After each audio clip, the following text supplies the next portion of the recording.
Yesterday, I was in a terrible mood, and for absolutely no reason. Nothing happened to me, nobody did anything to me. I just woke up, and apparently my brain had selected unpleasant.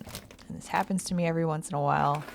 I'll be perfectly fine, and then suddenly my brain decides this would be an excellent time to revisit the last few years of my life. You know how that goes.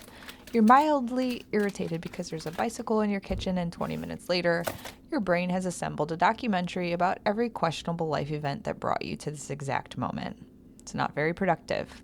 So instead of trying to solve my entire existence yesterday, I decided to clean my kitchen. Well, one corner of my kitchen.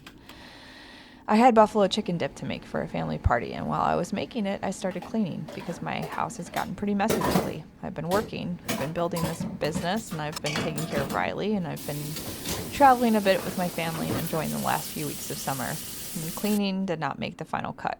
And I've also been thinking about my little townhouse that I live in, and when I moved here, I really didn't see it as somewhere I'd stay very long. Maybe a year, maybe less. It's small. I don't have a garage. I literally have my bicycle and Riley's bicycle sitting in my kitchen right now.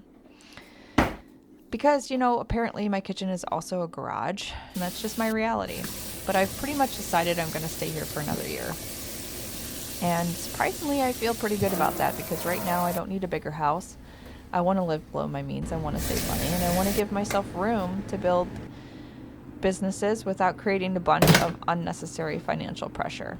So if that means living in my little townhouse with 2 bicycles in the kitchen for another year, fine. But if I'm staying, I want to make this place feel like home again. I want to clean it up and organize it and fix some things. Maybe we'll remodel a few things. And you'll probably see some of that in these creator diaries because I think that's part of the story. I spent the last few years going through a lot of change. Some of it I chose, some of it I definitely did not. And eventually you reach this weird point after everything happens where life gets quieter and you're standing there thinking, okay, now what? And I think that's where I am. I'm not starting over. I'm just figuring out what I want to build from here. Apparently yesterday, I started with one corner of the kitchen.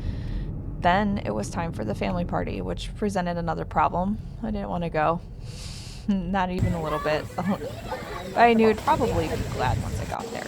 So I got in the car, I went, saw my family, the kids played in the pool, and I hung out for a while, and then I left early. I'm not trying to win Employee of the Month at the family party. I showed up, I enjoyed myself, and when my social battery sent me its final warning, I went home.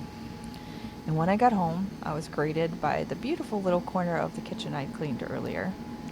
Looking, and then I turned the camera, and there was the rest of the downstairs, still an absolute disaster.